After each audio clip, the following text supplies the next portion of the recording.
সর্বশেষ যে কথাটা আমরা শুনবো এখন সেটা হলো নবী করিম সাল্লাল্লাহু আলাইহি ওয়াসাল্লাম আজকের এই দিনে জনগণকে উদ্দেশ্য করে কিছু কথা বলেছিলেন। এই কথাগুলো বলে তিনি আজকের হজটা শেষ করেছেন। আমরা অনেকেই এই ভাষণটা সম্পর্কে জানি না। আমরা অনেক ভাষণ নিয়ে এখন গর্ব করি। নবী করিম সাল্লাল্লাহু আলাইহি ওয়াসাল্লামের এই যে সর্বশ্রেষ্ঠ ভাষণ, এটা কতজন জানেন? বিদায় হজের ভাষণ। কতজন জানেন বিদায় হজের ভাষণে নবী সাল্লাল্লাহু আলাইহি ওয়াসাল্লাম কি বলেছিলেন উম্মতকে? আমরা একটু আপনাদেরকে শোনাবো, শুনিয়ে ইনশাআল্লাহ লেকচারটা শেষ করব।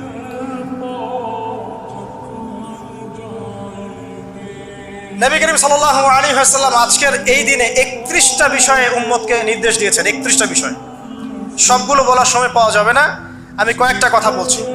খুব ভালো হতো যদি আমি অ্যারাবিকটা বলার পরে বাংলাটা বলার সময় পেতাম। আমার হাতে 5 মিনিট সময় আছে এখন, কারণ অ্যারাবিকটার যে ভাব গাম্ভীর্যটা বাংলায় আসলে আসবে না। তারপরে আমি চেষ্টা করছি।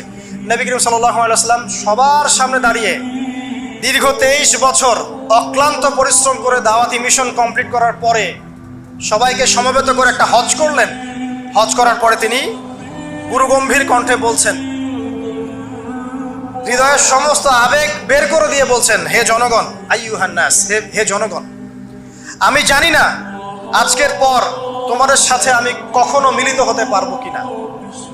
একটু চিন্তা করেন, সাহাবীরা সামনে দাঁড়িয়ে আছেন, নবীজি দাঁড়িয়ে এই কথাটা বলছেন, হে জনগণ, আমি জানি না আজকের পরে আমি তোমাদের সাথে মিলিত হতে পারবো কিনা। অতএব যে ব্যক্তি আজকে আমার এই কথাগুলোকে স্মরণ রাখবে সে যেন অন্যের কাছে এই কথাগুলো পৌঁছে দেয়। হতে পারে যার কাছে পৌঁছে দেওয়া হচ্ছে সেই এই কথাগুলোকে বেশি সংরক্ষণ করতে পারবে। আল্লাহ পাক তার প্রতি রহম করুন যে আমার এই কথাগুলোকে অন্যের কাছে পৌঁছে দিবে। নবীজির ভাষণ। এরপর নবীজি বলছেন, জেনে রাখো নিশ্চয়ই তোমাদের পরস্পরের, মুসলিমদের পরস্পরের সম্পদ, পরস্পরের রক্ত, পরস্পরের এই যে জান মাল ইজ্জত, এগুলো একে অপরের জন্য হারাম। মুসলিমদের পরস্পরের রক্ত, পরস্পরের ইজ্জত সম্মান একে অপরের জন্য হারাম। এর হানি করা একে অপরের জন্য হারাম। ঠিক যেমন আজকের এই দিন হারাম, এই শহর হারাম, এই মাসও হারাম। নবী করিম সাল্লাল্লাহু আলাইহি ওয়াসাল্লাম বলছিলেন, জেনে রাখো 3টা বিষয়ে যেন তোমাদের অন্তর কখনো খেয়ানত না করে। 3টা বিষয়ে তোমাদের অন্তর যেন কখনো খেয়ানত না করে। 1, তোমরা যে কাজটাই করবা শুধু আল্লাহ পাকের সন্তুষ্টির জন্য করবে। তোমরা যে কাজই করবে শুধু আল্লাহর সন্তুষ্টির জন্য করবে। তোমাদের শাসক বর্গের কল্যাণ কামনা করবে।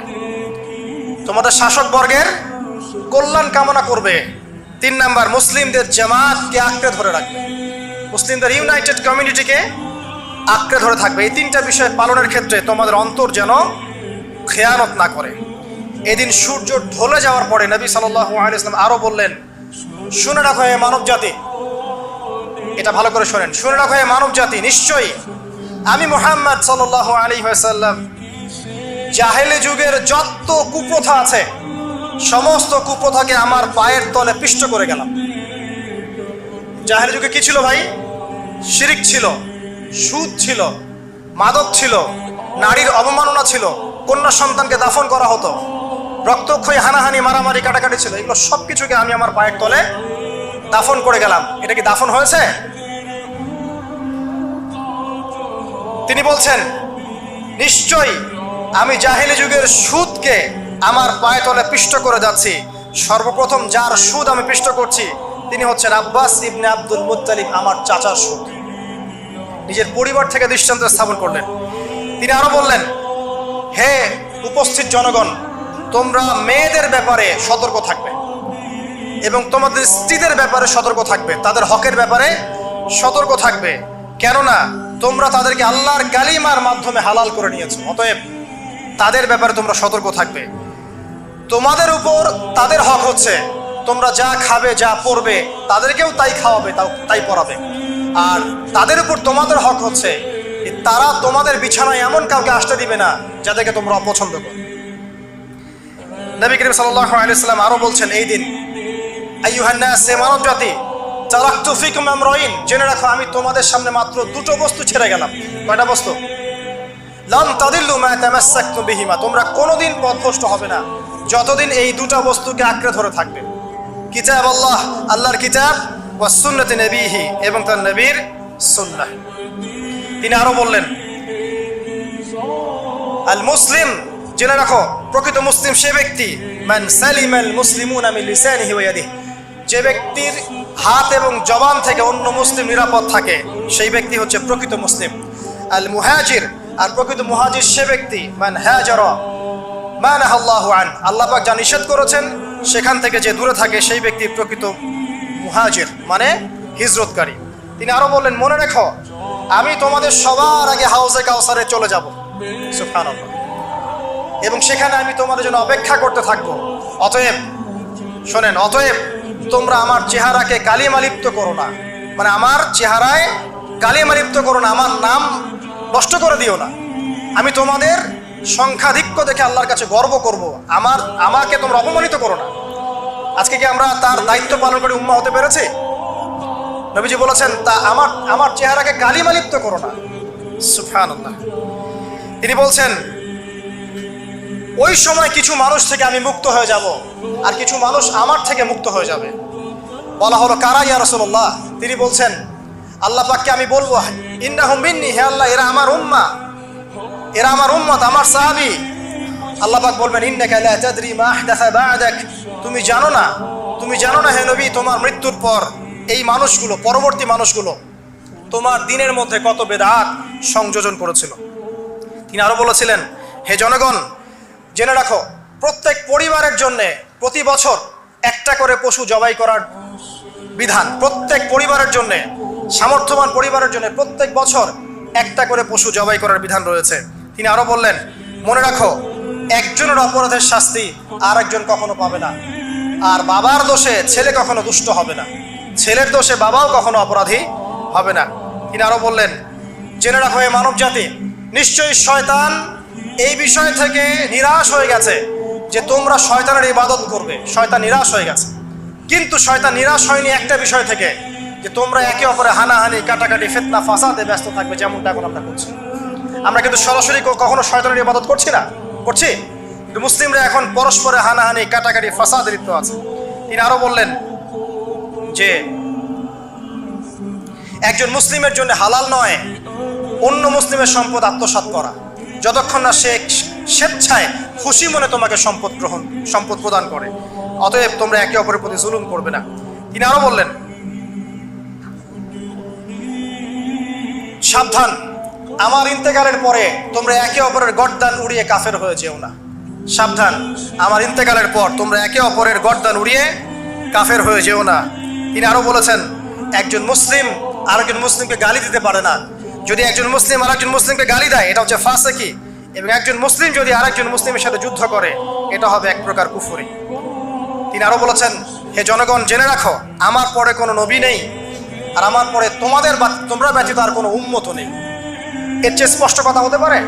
আমার পরে কোনো নবী নেই, আর আমার পরে তোমরা ছাড়া কোনো উম্মত নেই। তাহলে আমরা যখন নতুন নতুন নবী বানিয়ে নিচ্ছি, কোনো কোনো ক্ষেত্রে বলছি একজন ব্যক্তি ছিলেন, সে নিজে ঈসাও ছিল, সে মাহদিও ছিল, সে নবীও ছিল, এবং দিন দিন মানুষ এই খাতায় নাম লেখাচ্ছে, সুবহানাল্লাহ। সর্বশেষ তিনি বললেন যে যদি তোমাদের উপরে, হে মানব জাতি জেনে রাখো, যদি তোমাদের উপরে একটা নাক কাটা কালো কুৎসিত কোনো আমির বা শাসকও চলে আসেন, এবং সে যদি তোমাদেরকে আল্লাহর রাস্তায়, আল্লাহর কিতাব সুন্নাহ অনুযায়ী পরিচালিত করেন, তোমরা অবশ্যই তার আনুগত্য করবে, তার বিরুদ্ধে বিদ্রোহ করবে না, তার আনুগত্য করবে। জেনে রাখো, শেষে তিনি বলেন, জেনে রাখো হে মানব জাতি, আজকে থেকে কুল্লুকুম মিন আদম, তোমরা সবাই আদম সন্তান, ওয়া আদামু মিন তুরাব, আর আদম হচ্ছে মাটির সন্তান। আরবের উপর অনারবের, অনারবের উপর আরবের, সাদার উপর কালোর, কালোর উপর সাদার, লালের উপর কালোর, অথবা কালোর উপর লালের কোনো রকম প্রাধান্য নাই, ইল্লা তাকওয়া, শুধু তাকওয়া ব্যতীত। যে ব্যক্তি বেশি মুত্তাকি, সে আল্লাহর কাছে বেশি মর্যাদার অধিকারী হবে ইনশাআল্লাহ তাআলা। সর্বশেষ তিনি আঙ্গুলটা উঁচু করলেন, নিজের শাহাদাত আঙ্গুলি উঁচু করে আকাশের দিকে তাকালেন, এরপর জনগণের দিকে তাকালেন, তাকিয়ে বললেন যে তোমাদের ব্যাপারে, হে জনগণ, তোমাদের ব্যাপারে আমাকে আল্লাহ জিজ্ঞাসা করবেন, ফামা আনতুম কাইলুন, তোমরা ওই সময় কি বলবে আমার সম্পর্কে? তখন সাহাবীরা বললেন, আমরা বলবো যে আপনি বাল্লাগতা রিসালাতাক, আপনি আপনার রিসালাত পৌঁছে দিয়েছেন, ওয়াজ্জা আমানাতাক, আপনার আমানত পূর্ণ করেছেন, ওয়া নাসাহতা উম্মাতাক, এবং আপনি আপনার উম্মতকে নসিহত করেছেন। এরপরে তিনি আকাশের দিকে তাকিয়ে বললেন, আল্লাহুম্মা ফাশহাদ, হে আল্লাহ আপনি সাক্ষী থাকেন। আল্লাহুম্মা ফাশহাদ, হে আল্লাহ আপনি সাক্ষী থাকেন। আল্লাহুম্মা ফাশহাদ, হে আল্লাহ আপনি সাক্ষী থাকেন যে আমি আমার দায়িত্ব পৌঁছে দিয়েছি। এরপরে নাজিল হলো আল ইয়াউমা আকমালতু লাকুম দীনাকুম ওয়া আতমামতু আলাইকুম নি'মাতি ওয়া রাদিতু লাকুমুল ইসলাম দীনান। এই হলো বিদায় হজ, আজকের এই আরাফার প্রেক্ষাপট। আমরা কতজন এটা নিয়ে চিন্তা করেছি? 1 মিনিট একটু বলে শেষ করি। দেখেন, শেষ ওসিয়ত যেগুলো হয় মানুষের, এটা খুব হৃদয় বিদারক হয় না? বাবা ইন্তেকাল করছেন, সন্তানের জন্য ওসিয়ত করে যাচ্ছেন, মাকে দেখিস ইত্যাদি ইত্যাদি, হৃদয় বিদারক হয় না? মানুষ সারা জীবন মনে রাখে না? বাট আমরা আমাদের এই ন্যাশন, এই উম্মাহ, নবী সাল্লাল্লাহু আলাইহি ওয়াসাল্লামের উম্মাহ বলে আমরা যারা দাবি করছি, আমাদের মধ্যে বেশিরভাগ মানুষ নবী সাল্লাল্লাহু আলাইহি ওয়াসাল্লামের শেষ এই নসিহতগুলো ভুলে গেছি আমরা। নসিহতগুলোর মধ্যে সবচেয়ে ইম্পর্টেন্ট ছিল শিরক থেকে দূরে থাকা, সুদ থেকে দূরে থাকা, মুসলিম ভেদাভেদ না করা, শাসকের কল্যাণ কামনা করা, বিদ্রোহ না করে শাসককে উত্তম নসিহত করা। এবং আরেকটা হাদিসে তিনি বলেছিলেন 5 ওয়াক্ত সালাত আদায় করবে, সাওম পালন করবে, রমজান মাসে সাধ্যমতো সাদাকা করবে, মুসলিমদের জামাত আঁকড়ে ধরবে, ইনশাআল্লাহ হাসতে হাসতে জান্নাতে প্রবেশ করবে। আও কামা ক্বালা আলাইহিস সালাম। জাহেলি যুগের সমস্ত প্রথা ছেড়ে দেওয়া ছিল আজকের দিনের মূল মর্ম আমরা ছাড়তে পারছি না। সুদ ছেড়ে দেওয়া ছিল মূল মর্ম, ছাড়তে পারছি না। শিরক থেকে বের হতে পারছি না। বেদাতীদের ব্যাপারে ধমক দেওয়া হয়েছে, বেদাত ছাড়তে পারছি না। খেয়াল করে দেখেন, মুসলিম হানাহানি কাটাকাটি এখনো ছাড়তে পারছি না। ইভেন ধর্মতাত্ত্বিকভাবেও আমরা বহু দল এবং উপদলে বিভক্ত হয়ে গেছে, কারোর সাথে কারো ঐক্য নাই। সব মিলিয়ে নবী সাল্লাল্লাহু আলাইহি ওয়াসাল্লামের শেষ ওসিয়তগুলো, কিতাব এবং সুন্নাহ আঁকড়ে ধরা, এটা আমরা সবাই আঁকড়ে ধরতে পারছি না। আজকের এই দিবসগুলো এই জন্যই আল্লাহ পাক বারবার ফিরিয়ে দেন, যাতে করে এগুলো নিয়ে আলোচনা হয়, আমরা এগুলো জানতে পারি এবং আমল করতে পারি, এই চেতনাগুলো লালন করতে পারি, নিজেরাও শিখি, পরিবারকেও শেখাই, আগামী প্রজন্মকেও শেখাই ইনশাআল্লাহ তাআলা। আশা করছি ইনশাআল্লাহ আমরা যদি নাও পারি, এক সময় এমন একটা প্রজন্ম আসবে যারা নবী সাল্লাল্লাহু আলাইহি ওয়াসাল্লামের উম্মার মতো উম্মাহ হবে ইনশাআল্লাহ। অতএব প্রিয় দিনী ভাইয়েরা, আসুন আজকের দিন, জুমার দিন, আমরা এই দিনে ইবাদতগুলো বাড়িয়ে দেই, আরাফা, সাওম এবং দোয়া, জিকির আজকারগুলো বাড়িয়ে দেই, একই সাথে আসন্ন কুরবানির প্রস্তুতি গ্রহণ করি। এবং আজকের দিনে, আরাফার এই দিনে হাজিদের সাথে আমরাও শরীক হয়ে আল্লাহর কাছে বলি যে আল্লাহু আকবার, আল্লাহু আকবার, লা ইলাহা ইল্লাল্লাহ, আল্লাহু আকবার, আল্লাহু আকবার, ওয়ালিল্লাহিল হামদ। এবং নবী করিম সাল্লাল্লাহু আলাইহি ওয়াসাল্লাম রেখে যাওয়া এই যে শেষ বাক্যগুলো, এগুলো সবার কাছে পৌঁছে দেই। যে ব্যক্তি পৌঁছাবে তার উপর আল্লাহ পাক রহম করবে ইনশাআল্লাহ। এবং নিজেরা আমল করার চেষ্টা করি। আল্লাহ পাক আমাদের সবাইকে নবী করিম সাল্লাল্লাহু আলাইহি ওয়াসাল্লামের আদর্শ উম্মাহ হওয়ার তৌফিক এনায়েত করুন, আমিন। আমাদের ব্যক্তি, পরিবার, সমাজ, রাষ্ট্র, শাসক সবাইকে আল্লাহ